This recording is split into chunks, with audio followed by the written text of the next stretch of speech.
할렐루야. 오늘 저는 본 말씀을 근거해서 근심의 이유라는 제목을 가지고 은혜를 나누겠습니다. 우리가 지난주에 그 하나님 앞에서 죄를 지은 아담과 아버지 다윗을 배반한 압살롬, 그리고 예루살렘으로 대표되는 유다와 예수님을 판 가론 유다의 이야기를 연관하면서 왜 그들이 하나님의 저주와 심판 아래 놓이게 되는지 우리가 공부했습니다. 근데 우리 역시도 그렇게 사망으로 떨어져 마땅한 아담이었고 유다였고 압살롬이었는데, 그 저주받을 인생 속으로 불도저처럼 뚫고 들어오시는 그 하나님의 은혜에 의해서 하나님의 양자가 된 줄로 믿습니다. 양자가 된 것이에요. 그리고 그러한 면목 없는 구원을 받은 성도의 대표로 등장한 사람이 바로 베드로였죠. 그 역시도 가룟 유다와 별반 다를 바 없는 아주 유약하고 무기력하고 이기적인 자였음에도 불구하고 하나님의 은혜를 입어서 하나님의 종이 된 것입니다.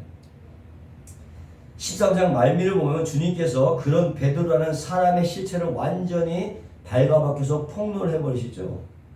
주님이 베드로에게 나의 가는 곳에 내가 지금은 따라올 수 없다 말씀하시자 베드로는 아니 무슨 말씀을 그렇게 섭섭하게 하십니까? 저는 주님에서 목숨을 버릴 준비까지 되어 있습니다.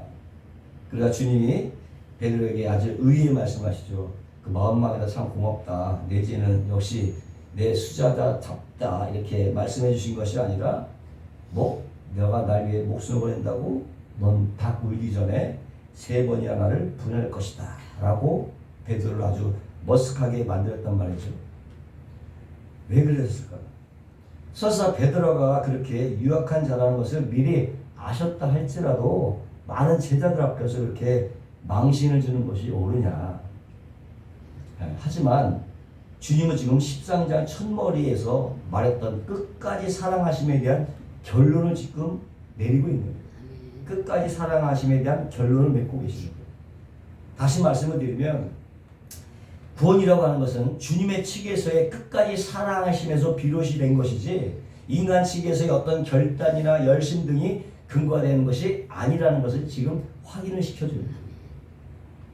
그러니까 구원이라고 하는 것은 베드로가 주님을 위해서 죽는 것에 비롯되는 것이 아니라 주님이 우리를 위해서 죽어주심으로 완성된다는 것을 제자들과 지금 성경의 독자들과 교회에게 분명하게 보여주시는 거예요. 때문에 우리 역시도 자신의 능력과 열심과 의지에서 우리의 신앙을 출발시키려 해서는 안 되는 거예요. 오히려 그 믿음의 출발 지점은 절망의 자리여야 돼요. 절망의 자리. 그래서 구원은 지옥에서부터 출발한다는 말이 있는 것입니다. 지옥에서 출발한다. 때문에 우리는 그렇습니다. 주님, 저는 저의 유익을 위해서 주님을 3번, 아니 30번, 아니 300번이라도 부인할 수밖에 없는 존재예요. 저는 주님의 은혜가 필요합니다. 그래서 십자가의 은혜가 필요합니다. 이렇게 가야 되는 거지. 아니에요, 주님. 제가 주님 위해서 목숨까지 버릴 수 있어요. 라고 하는 그런 의지의 결단을 요구하시는 게 아닌 거예요. 그리고 그러한 자기 부인의 고백에서부터 진정한 신앙의 가시적인 행위들이 나오게 되는 것입니다. 믿으시면 아멘 하십시오. 그리고선 다시 주님께서 베드로에게 후에는 내가 따라오게 될 것이라고 말씀을 하세요. 여기서 후는 뭡니까? 어떤 후예요? 성령께서 오신 후를 얘기합니다. 그러니까 성령이 오신 후에야 베드로가 주님이 가시는 그 십자가를 따라갈 수 있게 된다라는 것입니다. 그리고 그때서야 비로소 내가 주님을 위해서 죽겠습니다 라고 하는 객기가 아닌 성령의 인도하심으로 주님을 위해 자신의 목숨을 바치는 완전한 자기 부인의 자리로 옮겨가게 된다는 것입니다. 누구에 의해서? 성령에 의해서. 그래서 그 후에라는 단어가 거기에 들어가 있는 거예요. 요한복음 21장 17절에 보니까 3번째 가라사대 요한의 아들 시몬아 내가 나를 사랑하니 하시니 주께서 3번째 내가 나를 사랑하노라 하심으로 베드로가 근심하여 가로되 주여 모든 것을 아시오매 내가 주를 사랑하는 줄을 주께서 아시나이다. 예수께서 가라사대 내 양을 먹이라. 내가 진실로 진실로 내게 이르노니 젊어서는 내가 스스로 띠뛰고 원하는 곳으로 다녔거니와 늙어서는 내 팔을 벌리더니 남이 내게 띠띠우고 원치 아니하는 것으로 데려가리라. 이 말씀을 하시는 베드로가 어떠한 죽음으로 하나님께 영광을 돌릴 것을 가리키심이로라. 이 말씀을 하시고 베드로에게 이르시되 나를 따르라 하시니 부활 후에 주님은 당신의 면제에서 3번이나 부했던 베드로를 찾아가서 내가 나를 사랑하느냐 3번을 물어봤어요. 그래서 베드로는 뻔뻔스럽게도 자신은 주님을 사랑한다고 말을 해요. 주님은 그런 베드로에게 너가 나를 사랑하는 것은 너 힘으로 되는 것이 아니라 남이 누굽니까? 성령이 남이 내게 띠띠우고 내가 원치 않은 곳으로 데려가는 그 일로 인하여 너가 비로소 나를 사랑하게 있게 된다. 사랑할 수 있게 된다. 그걸 가르쳐주기 위해서 3번이나 말씀하시고 지금 이 말씀을 하는 거예요. 내가 늙어서는 내 팔을 벌리니 남이 내게 띠띠우고 원치 아니하는 곳으로 너를 데려가리라. 이게 바로 우리들의 삶이라고 하는 거예요.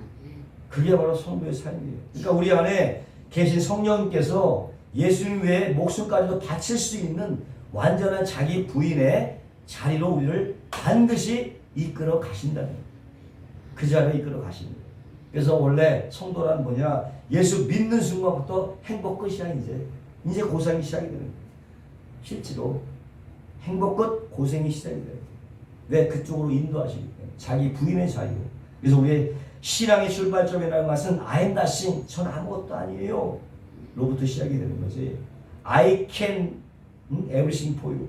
나는 당신의 모든 것을 할 수 있습니다. 이것이 아니라는 거예요.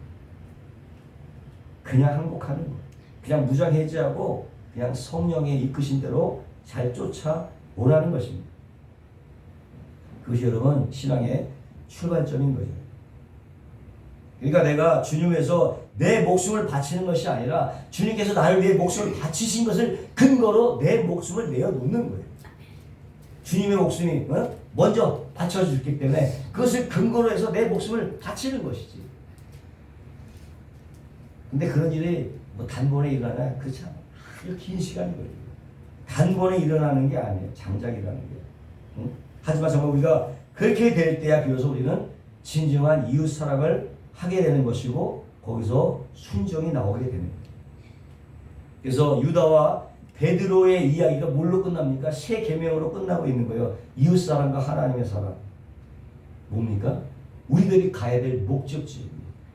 성도들이 가야 될 목적지라고 하는 거예요. 근데 그것은 너의 힘으로 되는 것이 아니에요. 너의 힘으로 되는 것이 아니라 나의 힘으로 된다. 내가 해낸다. 그게 세 계명입니다. 옛 계명도 있잖아요.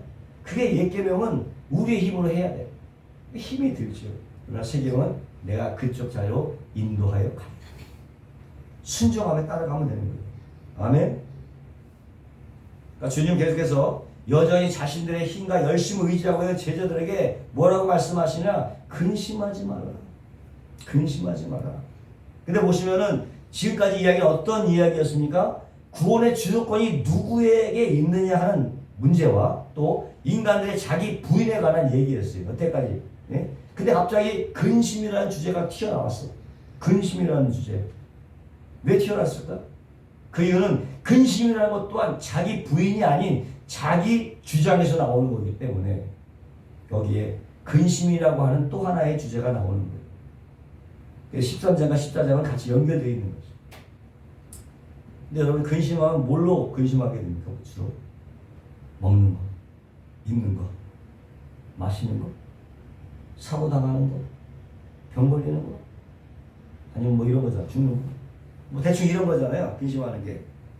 근데 그런 근심이 왜 생겨났습니까? 원래 죄 때문에 생겨났어요. 근심은 죄 때문에 생겨났어요. 원래 인간은 근심이 없는 존재로 창조가 되었어요. 왜냐하면은 그 근심의 동기들을 완벽하게 제어하고 통제하시는 분이 인간들의 삶을 전적으로 책임져 주시기로 하셨기 때문에 원래 인간들은 근심하는 무관한 자로 창조가 된 것입니다. 그런데 인간들이 하나님의 존재를 거부하고 떠나버린 거예요. 그때부터 인간들은 근심과 염려로 점철되는 인생을 살게 된 것입니다. 왜냐하면 하나님 없이 인간 스스로가 그 결핍과 부족을 해결해야 됐기 때문에 그때부터 근심이 우리에게 있는 것입니다. 그때부터 모든 것을 내가 다 해결됩니다. 그 책임감 때문에 근심이 있게 된 거예요. 그럼 정말 그 근심의 뿌리가 뭐냐? 그 이유가 뭐냐? 왜 염려를 하냐 이거죠. 지금 당장 굶어 죽는 것도 아니고 당장 뭐 죽을 병도 걸린 것도 아니고 내일 뭐 사고 당하기로 결정된 것도 아니고 예약된 것도 아닌데 뭘로 그렇게 근심을 하는 거예요? 뭐로 근심하세요? 일단은 아직 내게 일어나지 않은 어떤 것을 지금 근심하고 있다고. 아직 일어나지 않은 어떤 것. 보통 인간의 근심은 90% 이상이요. 아직 일어나지 않은 것으로 근심한다고요. 그럼 그 근심의 그 밑바닥에 있는 그 뿌리가 뭐냐? 그게 뭐겠어요? 근심에 내가 나를 지켜야 되는데 나에게 그만한 힘이 없다는 데 대한 불안감 때문에 내가 지켜야 되는데 지킬 힘이 없어. 그런 불안감 때문에 근심이 오는 거 아니에요? 이렇게 모든 근심은 앞으로 무슨 일이 일어날지 모른다는 불안감 때문에 오는 거예요. 그리고 이것은 바로 미래의 일을 내가 통제할 수 없다고 하는 그 한계의식, 그 결핍 때문에 근심이 다가오는 거예요. 그래서 사람들은 미래의 일을 통제할 수 있는 여러 가지 방법들을 찾는데 보험회사들이 그런 거 아니야? 그런 인간들의 욕구를 충족시키기 위해서 여러 가지 상품을 막 개발해내잖아요. 그래서 사람들은 그런 미래에 대한 불안감을 다소나마 해소하기 위해서 보험에 가입한단 말이죠. 주식과 부동산에 투자하는 것도 마찬가지예요. 어떻게든 미래를 통제해보려고 하는 인간들의 시도라고 하는 거예요. 또한 건강을 위해서 열심히 운동하기도 하고 또 보약을 먹기도 하고 뭐 그런 것들이 어느 정도 준비된 사람들은 비교적 뭐 근심이 적다고 그러더라고요. 그렇다고 그들에게 근심거리가 아예 없는 것이 아닙니다. 왜냐하면 그것을 인간의 힘과 노력으로는 통제할 수 없는 일들이 막 밀물처럼 밀려들기 때문에 그런 것들이 다가와요. 전혀 예기치 못하는. 며칠 전에 제가 아시는 한 목사님이 교통사고로 소천하셨잖아요. 경부고속도로에서 승용차가 충돌한 탱크로리 뒤따라가다 그냥 받았는데 심정지가 와서 그 자리에서 그냥 목숨을 잃었어요. 이런 것들은 정말 어떻게 막을 수가 없잖아요.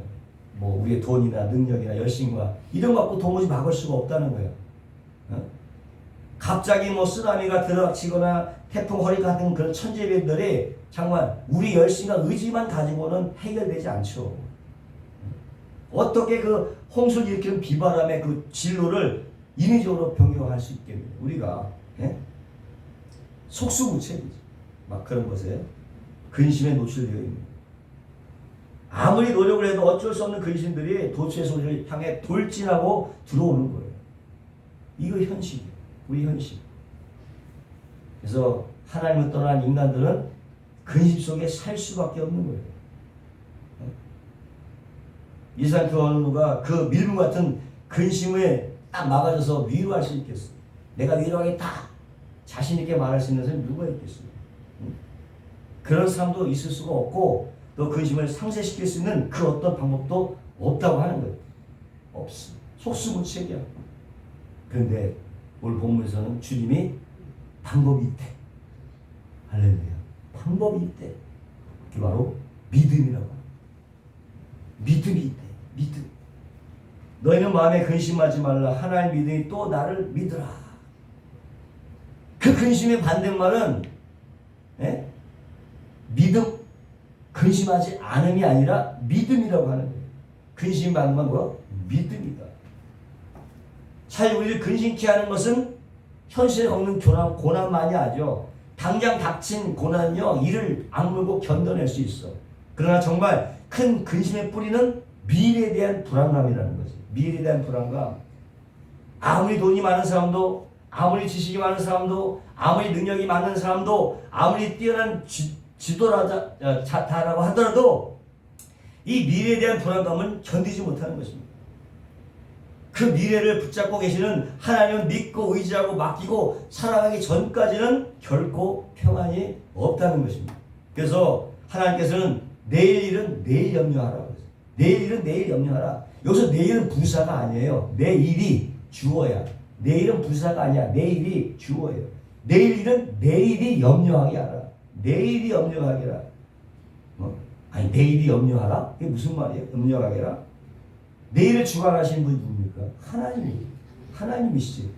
내일은 하나님이 책임지니까 너희는 염려하지 말라는 거예요.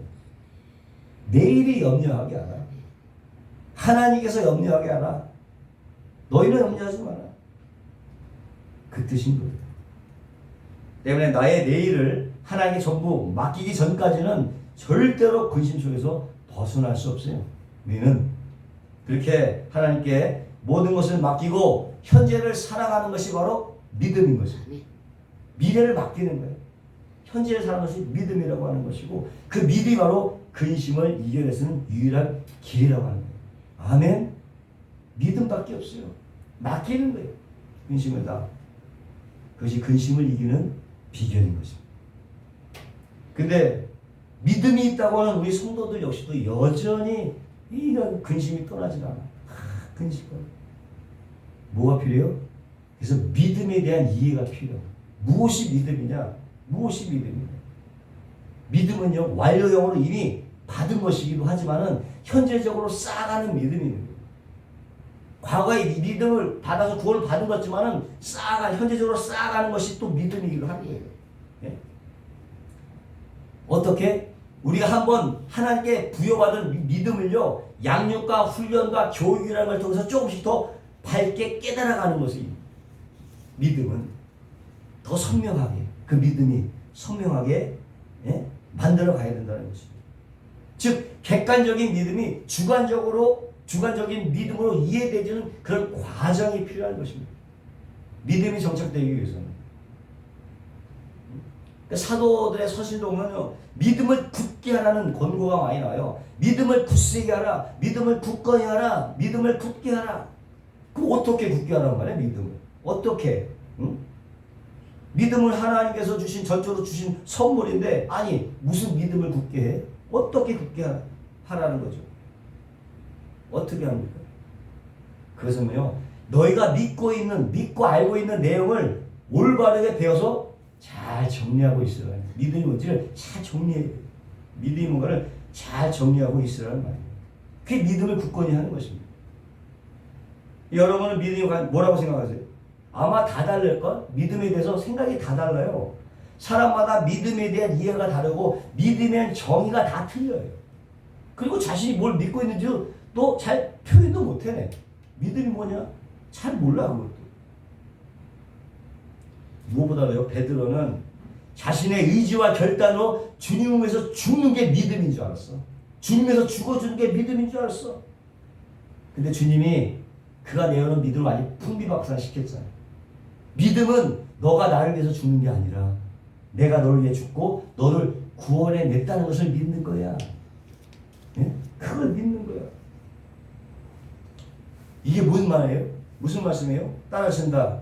믿음은 내가 하나님을 위해 어떤 일을 하느냐로 평가되는 것이 아니라 하나님이 나에게 하신 일이 무엇인가를 아는 것으로 평가되는 것입니다. 그러니까 믿음을요, 잘못 생각해요. 믿음이라고 내가 하나님께서 뭔가 하는 것으로 평가한다는 사람들이. 그게 아니에요. 하나님 나에게 무엇을 해주셨는가 아는 것으로 믿음이 평가가 되는 거예요. 이것 자체가 와서 틀리니까 말이 안 통하는 거예요.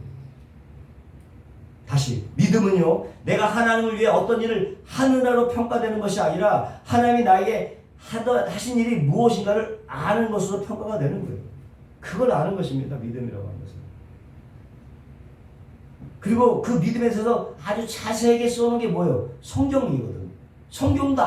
성경을 읽지 않고 믿음은 생기지 않습니다. 성경에서 하나님이 하신 일이 아닌데 성경을 안 읽고 어떻게 믿음이 생기느냐고. 그저 그냥 믿습니다 외친다고 믿음이 생기는 거냐. 뭔가 잘 착각하고 있어요. 성경 말씀을 통해서 믿음이 생겨나게 되는 것입니다. 그 믿음의 내용을 파악하고 반복적으로 공부하고 확인함으로써 믿음이 굳건하게 되는 거예요. 할렐루야. 그래서 제가 자꾸 성경을 강조하는 거예요. 다른 데서 찾는 것이 아니라 성경 속으로 잘 들어가서 하나님의 은혜를 캐고 그게 무엇인가를 캐고 그러면서 믿음이 심겨지는 것입니다. 그래서 믿음을 굳게 하게 되는 것입니다. 근데 전 다 아니까 하나 이제 행하기만 하면 돼요. 난 다 아니까 이제 행하기만 하면 된다. 이게 가당키에 하는 말이야. 이게 알긴 뭘 다 알아. 평생 가는 거야. 예수 성경 이건 평생 가는 거예요. 얼마나 이 하나님의 계시된 말씀이 예? 한두 번 읽고 다 알겠다고? 천만의 말씀. 평생 가는 거야 이 말씀이. 근데 뭘 다 알아? 다행히는 행하기만 하면 된다고. 디모데서 6장 1절에 무릇 멍이 아래에 있는 종들은 자기의 상전들을 범사에 마땅히 공경할 자로 할지니 이는 하나님의 이름과 교훈으로 회방을 받지 않게 하려 함이라. 믿는 상전이 있는 자들은 그 상전을 형제라고 경히 여기지 말고 더 잘 섬기라. 이는 유익을 받은 자들이 믿는 자여 사랑을 받는 자이니라. 넌 이것들을 가르치고 권하라. 누구든지 다른 교훈을 하며 바른 말 곧 우리 주 예수 그리스도의 말씀과 경건에 관한 교훈에 창념치 아니하면 저는 교만하여 아무것도 하지 못하고 변론과 언쟁을 좋아하느니 이로써 투기와 분쟁과 해방과 악한 생각이 나며 마음이 부파해지고 진리를 잃어버려 경건을 이익의 재료로 생각하는 자들의 다툼이 일어납니다. 그러나 자족한 마음이 있으면 경건이 큰 이익이 되느니라. 우리가 세상에 아무것도 가지고 온 것이 없음에 또한 아무것도 가지고 가지 못하리니 우리가 먹을 것과 이룰 것이 있은즉 족한 줄로 알 것이니라. 부하려나 하는 자들은 시험과 어려움과 여러 가지 어리석고 해로운 정욕에 떨어지라니 곧 사람으로 심령과 멸망에 빠지게 하는 것이라. 돈을 사랑함이 일만하게 뿌리가 되나니 이것을 사모하는 자들이 미혹을 받아 믿음에서 떠나 많은 근심으로 자기를 찔렀도다. 우리가 예수 그리스도의 말씀과 경건에 관한 교훈에 창념하지 않으면 경건조차, 그러니까 종교 생활조차도, 종교 행위조차도 이익의 재료로 사용해서요. 이익의 재료로 종교 생활까지도 이익의 재료로 사용해서 하나님 내가 이 정도로 경건한 생활을 하는데 뭐 좀 더 주셔야 되는 거 아닙니까? 이런 식으로 엉뚱한 자리로 가게 된다는 거예요. 이렇게 예수 믿는다고 하면서 여전히 자기라고 하는 우상에 벗어나지 못한 사람들은요, 이상의 힘과 권력과 멍에로 자신을 부하게 하려는 그런 시험과 오름에 빠져서 믿음에 떠난 결과로 근심이 생긴다는 거예요. 믿음에서 떠나니까 근심이 생기더라고요. 그러나 말씀을 잘 이해하고요, 배우고 양육받은 사람들은요, 비록 종의 자리에 있다 할지라도 주인을 잘 섬기고 불평하지 않고 근심하지 않을 수 있다는 것입니다. 근심하지 않아요. 그래서 우리가 어떻게, 그래서 우리가 이렇게 모여갖고 열심히 신앙생활하고 말씀을 공부하는 거예요. 그럼에도 여전히 근심이 많지. 깨어있어요. 깨어있어. 그래서 깨어있어요. 실패하면 또 자리에 돌아오고 또 돌아오고 또 돌아오고. 그래. 그렇게 가는 게 신앙생활인데, 네? 저도 말씀 읽고 설교하고 또 듣고 또 좀 준비하고 또 기도하다가 또 은혜 받아. 그러다가 근데 잠깐 화장실 갔다 오면 또 그거 다 사라져버려. 그래서 잊어버려요. 그런 식으로 신앙 우리의 실존이란 말이에요. 금방 은혜 받고 돌아서면 다 까먹어. 그게 우리의 실존이란 말이에요. 어떻게 해요? 깨어있어야지. 또 다시 그 자리에 와 있어요. 계속. 그렇게 가는 게 신앙생활입니다. 근데 뭐 이제 한 설교 한 번 듣고 그러면 더 어림도 없지 않겠어요? 어림도 없죠. 이렇게 믿음이 뭔지, 그 믿음을 주신 분이 누구인지, 그리고 그 믿음이 지향하는 목적지가 어디인지를 반복해서 확인하지 않으면 그 즉시로 세상의 풍랑 속에 끌려가게 돼 있어요. 목적지를 잃어버리면. 그러면 거기서 바로 근심이 오는 거예요. 풍랑 속에서 근심이 다가옵니다. 믿음을 놓쳐버린 결과로 근심이 다가오는 거예요. 결국은. 무엇보다 믿음이라고 하는 것은 하나님 우리 인간들에게 하신 일이 뭔지를 아는 것으로 평가된다고 했잖아요. 뭔지 아는 것을 평가해요.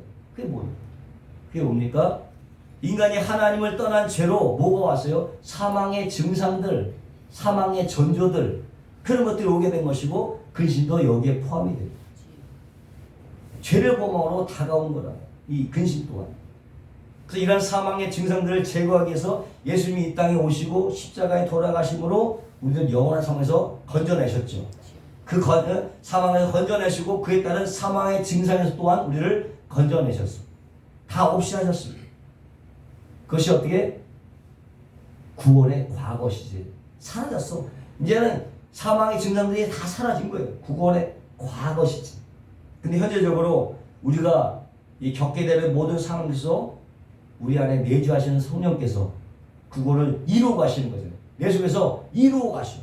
현재적인 구원을 이루어 가시고 마침내 구원의 안성이라는 그 목적지로 끌고 가신다는 것을 확신할 때 근심이 사라지게 돼요. 그 뭡니까? 나의 생을 누가 주장한다? 내가 주장하는 게 아니라 성령께서 주장하신다. 맡길 때에 근심이 사라지게 됐어요. 할렐루야.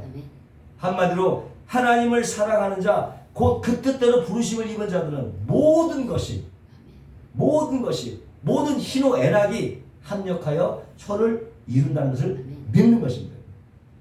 또 그렇게 인도해요. 돌아보세요. 우리의 보기에는 그것이 슬프고 고통스러운 것 같지만 모든 것이 지금 현재 모든 것이 합력하여 선을 이루어 가시는 거예요. 우린 그걸 믿는 거예요. 마지막은 반드시 선을 이루게 될 것이다.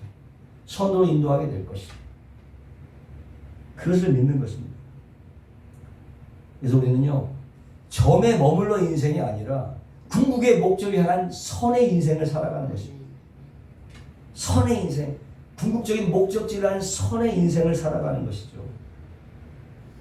그 인생께서 내 안에 계시는 성령께서 내가 당하는 모든 일에 나를 보호하시고 인도하심으로 그것이 나에게 결코 해가 될 수 없다는 그런 확고한 믿음이 우리의 그림에서 벗어나게 한다는 것이죠. 할렐루야. 그거예요. 함께 하시는 그 믿음이 모든 그림에서 벗어나게 하는 거예요. 그러니까 주님께서도 아무것도 염려하지 말고 먼저 너의 하나님의 나라와 의를 구하라 말씀하시잖아요. 어? 그러니까 염려하는 것은 불신하니까 절대 염려하면 내가 죽여버릴 거야 이런 그런 게 아니라, 그렇다고 하나님 나라와 의를 구하면 다른 더 이 세상 것을 큰 보상을 해줄게 이런 얘기도 아니에요. 그 말은 어떤 상황 속에서도 하나님께서 함께 하신다는 믿음만 있으면은 그것을 겪어낼 힘을 주신다는 거예요. 겪어낼 힘. 그 상황을 풀어주고 해결해 준다는 말이 아니라 너가 당한 그 상황 속에서 그 상황을 이겨낼 수 있는 힘을 주시겠다는 거예요. 힘을 주시는 거예요.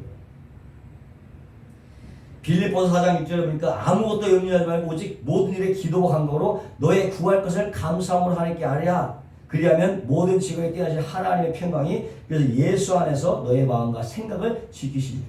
뭐라고 합니까? 너의 마음과 생각을 바꿔주시겠다. 지켜주시겠다고 그러지 문제를 해결해 줄 게가 아니에요. 마음을 지켜. 수고하고 무거운 짐자다 내게로 오라. 내 등에 다 완전하라. 그게 아니잖아요. 내가 쉬게 하리라. 쉼을 주겠다. 즉 너의 마음을 위로하시겠다는 거. 내가 다 짐 져줄게. 그게 아니라 그냥 계속 짐을 짊어지고 와. 다만 내가 무겁지 않게 해줄게. 그런 뜻이거든요. 어떻게? 마음과 생각을 바꿔주신다. 마음과 생각을. 그런 말씀이거든요. 똑같이 사람이 실패해도 어떤 사람은요, 목매달아 죽지만은 어떤 사람은 이게 하나님이 나를 깨닫게 하시는구나. 나의 교만을 깨트리시는 거구나. 오히려 죽게 돌아오는 계기가 되더라는 거야. 사역 실패가. 응?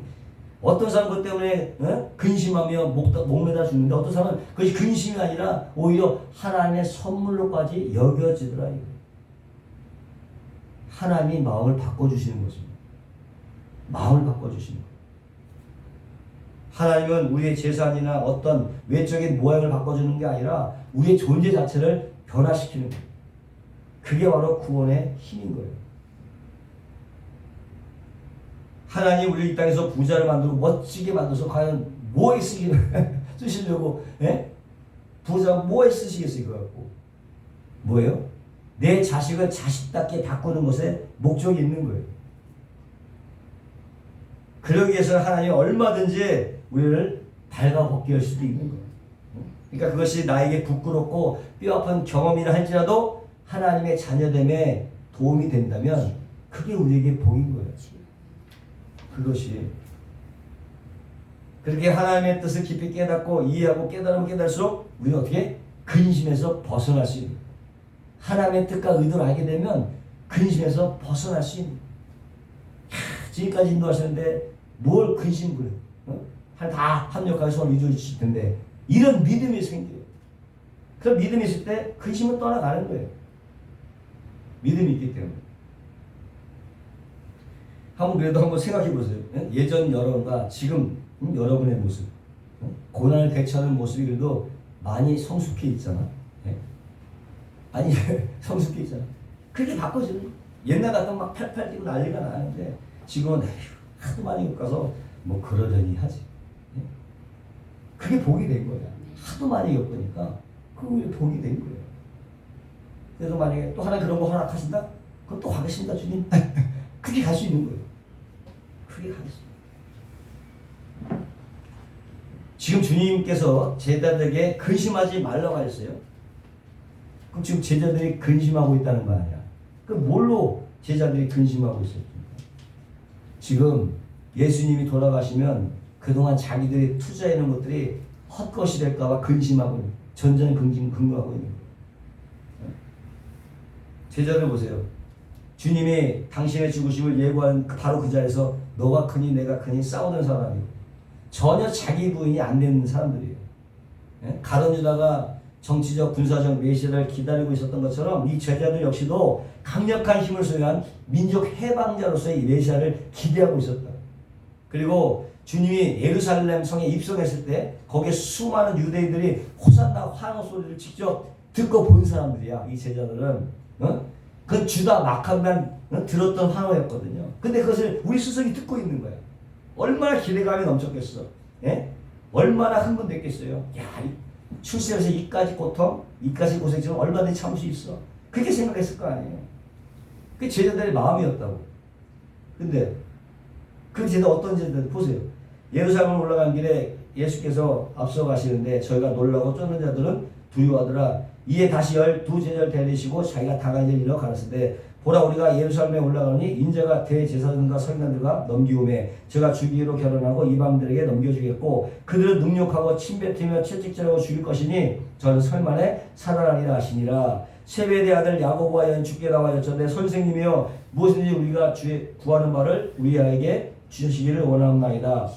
이 시대 너에게 무엇을 하여 주기를 원하느냐? 주께서 여쭤오되 주의 영광 중에 우리 하나는 주의 우편에 하나는 좌편에 앉게 하여 주옵소서. 예수가 가라사대 너희가 구하는 것을 너희가 알지 못하노다. 너희가 나의 마시는 잔을 마시며 나의 받는 세를 받을 수 있느냐? 저희가 말하되 할 수 있나이다. 보세요. 베드로가 나쁜 놈이 아니니까 야고보와 요한도 똑같아요. 할 수 있어요. 난 죽을 수 있어요. 이렇게 얘기했단 말이죠. 그 목적이 뭐예요? 나 우의적, 제 자의적. 이게 목적이었다. 이게. 예수님은 나 이제 죽을 거야 하고 민망하다. 너무 고통스러워. 그렇게 말씀하시는데 그 앞에서 예수님을 위로하지 못한 망정 나 우의시험 시켜줘야 돼요. 예? 확실히 약속하셔야 돼요. 심지어는 엄마까지 데려가서 이 얘기하거든. 이 얼마나 형편없는 모습이냐. 제자들이. 근데 바로 그것이 우리의 모습이라는 거예요. 우리 역시도 그런 모습이었다는 거죠. 예수님은 그러한 자들을 찾아오시는 거예요. 그런 자들을. 근데 우리가 구원받은 이후에도 여전히 똑같이 야고보와 요한과 베드로처럼 그렇게 세상의 힘과 축복만을 구하고 있다면은 그게 어떻게 가당하냐는 거죠. 어떻게 구원받은 이후에도. 하지만 우리가 복음 하나하나 이해하고 성경 말씀 하나하나 깊이 이해하다 보면요. 그런 터무니없는 상에서 조금씩 내려오게 되는 거예요. 조금씩 내려놓게 되는 거예요. 예수님은 지금 그런 자들에게 믿음을 요구하고 계시는 것입니다. 오직 믿음만이 너희들의 근심을 날려버릴 수 있는 거야. 아멘. 너희가 아직 세상을 포기하고 있지 못하기 때문에 지금 근심하고 있는 거야. 그러니까 믿음을 가져라. 그렇게 말씀하시는 거예요. 근데 그냥 믿음이라고 하지 않고 하나님을 믿는 믿음으로 나를 믿으라 이렇게 말씀하시는 거예요. 하나님을 믿는 믿음. 너희는 마음에 근심하지 말라. 하나님을 믿는 또 나를 믿으라. 이 말씀 뭐냐면 너희가 하나님을 믿는 믿음으로 지금까지 버텨온 것처럼 나를 한번 그렇게 믿어봐. 이런 얘기거든요. 유대인들은 하나님을 철저하게 믿었던 사람들이에요. 그럼 그들이 지금 로마에게 지배를 받고 있고 그로 인한 고통이 이만저만이 아니었어요. 그래서 그들은 하나님께서 이제 곧 메시아를 보내주실 것이고 자기들을 압제하고 있는 이 로마를 박살내고 화려한 다윗 왕국을 재건해 주실 것이라는 믿음으로 그냥 하루하루 버텼던 거예요. 지금 그 말씀을 예수님께서 하시는 거예요. 너희들 이렇게 하나님 믿고 그런 메시아를 기다리면서 지금까지 버텨왔던 것처럼 내가 지금 비록 십자가에 죽는 것 같이 보일지라도 나를 믿어라. 내가 반드시 돌아온다. 믿으라고 하는 거예요. 그것이 바로 하나님 믿으니 나를 믿어라라는 뜻입니다. 또 실제로 예수님께서 성령의 모습으로 오셨어요. 약속을 지킨 거예요. 그리고 돌아와서 뭐 하신다? 너희를 영접하여 나 있는 곳에 너희도 있게 하리라. 나와 함께 영원한 복락을 누리며 살게 해주겠다. 할매 그렇게 된 거예요. 그래서 우리가 지금 바로 성령이 오시잖아요. 우리가 그 상태로 가게 된 거예요. 그 상태로. 근데 그것이 느껴지지 않으니까 우리에게 신기루와 같은 그런 근심을 허락하시는 것입니다. 그런 것들을 왜 믿음으로 그런 신기루 같은 근심을 밟고 일어서라고 주시는 거예요. 그거는 그때 우리가 믿음을 사용하는 거예요. 그런 근심들이 다가올 때 신기루가 없는 것 같은 그런 근심이 다가올 때 믿음을 사용하는 그때서 믿음을 사용해요. 세상은 계속적으로 풍랑과 홍수로 우리를 공격해 대지만은 우리는 이미 물 위를 걸으신 예수님 안에서 이미 구원받은 사람, 구원의 방주 안에 들어간 사람들이에요. 그래서 그런 거센 풍랑과 같이 이렇게 헤매면 안 되는 거예요. 같이 우리는 어떻게 그 풍랑 위를 밟고 걸어야 되는 거예요. 우리는 이건 싱그러야. 이건 아무것도 없는 거야. 어? 그런 믿음이 우리를요 지옥으로 못 끌게 가는, 끌려가지 못하게 만드는 그 믿음이. 과연 우리가 믿음 하는데 과연 그런 믿음이 있느냐는 것이죠. 그런 믿음이 있느냐? 있으면요 근심할 이유가 전혀 없습니다. 근심할 이유. 2절처럼 우리가 가야 하는 것이 바로 예수님께서 이미 준비해 놓으셨대요. 그리고 성령에서 우리가 그리로 지금 끌려가고 있는 것이 우리가 상상할 수도 없는 좋은 것. 그것이 가끔씩 이 땅에서 조금씩 맛보기도 하는 것입니다. 그런 목적지가 있는데, 그런 확신이 있는데, 그런 믿음인데 뭐가 우리를 근심케 하겠어요? 우리가 하나님의 은혜로 애굽에서 꺼내진 순간 이미 가나안이라고 하는 정해진 목적지에서 움직이도록 자동 설정이 되는 거예요. 마치 강철이 자석에 끌리듯 끌려가게 되는 거예요. 그 끌려가는 길에 하나님께서 우리에게 허락하신 것이라면 뭐 우리를 죽이려고 하나님이 때리는 거 아니에요. 중도에 포기시키려고 힘들게 하는 거 아닙니다. 분명 하나님 우리의 삶에 유익이 되기 때문에 하나님께서 우리보다 더 슬퍼하시고 가슴 아파하시면서 우리 삶 속에 그런 것들을 허락하시는 거예요. 때문에 우리가 할 일은 뭐냐? 잘 참고 견디면 돼요. 견디면 돼요. 디도서 2장 11절에 보니까 모든 사람에게 구원을 주시는 하나님의 은혜가 나타나 우리를 양육하시되, 뭐가 양육한다고? 은혜가 우리를 양육한대요. 은혜가 우리를 양육하시되 경건치 않은 것과 이 세상의 정욕을 다 버리고 근신함과 의령과 경건함으로 이 세상에 살고 복스러운 소망과 우리 주 크신 구주 예수 그리스도의 영광이 나타나심을 기다리게 하셨으니 그가 우리를 대신하여 자신을 주심은 모든 불편에서 우리를 구속하시고 우리를 깨끗하게 하사 선한 일에 열심하는 친백성이 되게 하려 하시니라. 그러니까 우리가 이 땅에서 하나님께 양육을 받고 있는 거예요. 우리는 하나님께 양육을 받고 있어요. 그 양육의 내용이 뭐냐? 바로 이 세상의 정욕을 버리고 의로와 경건함으로 이 세상을 살고 또 우리를 깨끗하게 하셔서 선한 일에 열심을 내는 친백성이 되게 하시는 거예요. 친백성이 되게. 우리는 그렇게 이 땅에서 자신의 영광이 아니라 하나님의 영광을 내서 하나님 기뻐하신 진짜 선한 일에 열심을 내는 자기 부인과 순종의 삶을 사는 자로 완성이 되게 되는 것입니다. 거기에 우리의 믿음이 요구가 되는 거예요. 거기에 우리의 믿음이 뭐해서? 하나님의 친백성이 되기 위해서. 이것이 우리의 신앙의 방향이요 우리의 목적인 것입니다. 우리의 신앙생활은 향방 없이 해서는 안 돼요. 분명한 목적지를 향해서 달려가야 되는 거예요. 친백성이라고 하는 것, 구별된 백성이라는 거죠. 이렇게 하나님이 우리가 구별된 백성이 되기 위해서 하나님의 은혜로 지금 우리를 계속 양육하고 있는 거예요. 양육하고. 지금 양육받고 있는 거예요. 이것이 확실하게 믿는 사람들은요, 이 양육 과정에서 들이닥치는 그 근심과 염려를 다른 사람들보다 좀 더 쉽게 내려놓을 수 있지. 양육 과정이니까 이게 다 훈련 과정이고 그렇게 인식이 되니까. 군대 갔다 온 분들은 알겠지만 유격 훈련이 얼마나 힘들어요. 괜히 흙탕물 처박아 놓고 막 그 흙탕물 먹이고 가스실에 가서 정화통 먹이고 그냥 마시게 만들어요. 체조까지 시켜요. 막타고 못하는데도 그냥 그 짧은 시간에 천국과 지옥 왔다 갔다 해요. 다 용사를 만들기 위한 훈련이라고 합니다. 훈련에 대한 전제가 있기 때문에 그것을 견뎌내는 거예요. 마찬가지로 우리 오늘 모든 시험과 고난과 근심과 열매들 이런 것들은 전부 다 하나님께서 우리를 하나님의 친백성으로 훈련하고 양육시키기 위해서 주시는 거예요. 그러니까 어떻게 잘 견뎌내야죠. 잘 버텨내야 되는 거죠. 할렐루야. 그래서 잘 버텨내시기 바랍니다. 잘 견뎌내시기 바랍니다. 그래서 근심의 천적은 믿음인 것이고 믿음은 인내를, 인내는 연단은 소망을 이루게 되는 거예요. 그리고 그러한 소망이 단지 나의 희망이 아닌 진짜 하나님의 소망이지. 나의 희망을 이루는 게 아니야. 하나님의 소망을 이루는 거예요. 자신 개인적인 희망을 살아가는 것이 아닙니다. 하나님의 진정한 소망을 이루는 삶입니다.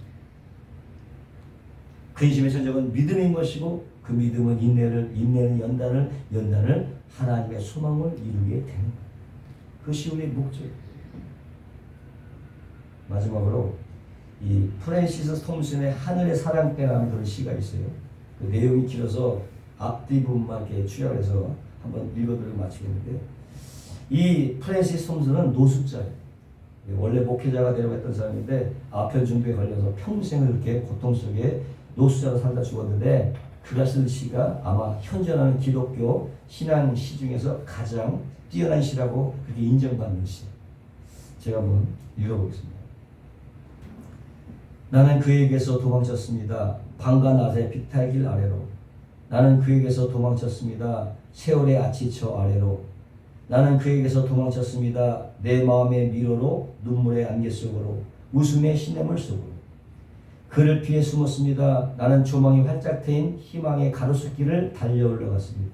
그다가 밀치를 받아 거대한 공포의 시련 속으로 쏜살같이 거꾸로 떨어졌습니다. 쫓고 또 쫓아오는 저 힘찬 발을 피해, 그러나 서두르지 않은 추적으로, 침착한 보조로, 계산된 속도로, 위험 있는 긴박성으로 그 발소리 울렸습니다. 그리고 발보다 더 급한 한 목소리가 울렸습니다. 너가 나를 등지기 때문에 만물이 너를 등지는 것이다. 이렇게 중간 마치고 맨 끝에 이렇게 돼요. 인간의 사랑은 그만한 공로가 있어야 받지 않느냐? 너는 무슨 공로가 있느냐? 엉긴 흙덩이보다 같은 모든 인간 중에서 가장 거무칙칙한 흙덩어리인 네가 애석하다. 너는 아무런 상도 받을 자격이 없다는 것을 모르고 있으니 보잘것없는 너를 사랑할 사람이 어디 있겠느냐? 단지 나밖에는 말이다. 내가 내게서 무엇을 뺏었던 것은 너를 해치기 위해서가 아니라 다만 내가 내 품에서 그것을 다시 찾도록 하기 위해서였다. 내 어린애 같은 착각으로 잃었다 생각했던 모든 것을 내가 너를 위해 집에 간수해 두었다. 일어나서 내 손을 쥐고 가자. 아, 제 곁에 저 발자국 소리가 멎었습니다. 제 어둠이 결국 쓰다듬으려고 내민 그분의 손 그림자였단 말입니까? 그 발자국 소리의 주인이 말씀하십니다. 아, 어리석고 안목 보고 악하기 짝이 없는 자여, 내가 찾는 사람은 바로 나다. 넌 나를 밀어냈기 때문에 사랑도 함께 밀어냈던 것이다. 이렇게 하지. 그러므로 지금 우리가 닥치는 모든 상황은 하나님께서 우리를 다 쓰다듬으려고 내미는 손길인 것을 여러분 잊지 마시고 힘을 내시기 바랍니다. 우리가 지난 것은 동굴이 아니라 터널이에요. 동굴은 끝이 막혀있지만 터널은 잠시 지나면 밝은 태양으로 연결이 되는 거예요. 그러므로 하나님을 믿는 믿음으로 모든 염려와 근심을 쫓아버리고 늘 성령의 인도함 받으시기를 주님의 이름으로 축원합니다. 기도하겠습니다. 거룩하시고 영화로우신 하나님, 우리가 닥쳐진 모든 상황들이 다 우리를 쓰다듬으려고 하는 주님의 손길임을 하나님 아버지 기억하게 하시고, 하나님 아버지 또한 우리가 지나가는 것이 바로 동굴이나 터널을 기억하사 날마다 주님의 인도를 받는 우리 모두가 되게 도와주옵소서. 감사하며 예수님의 이름으로 기도하옵나이다. 아멘.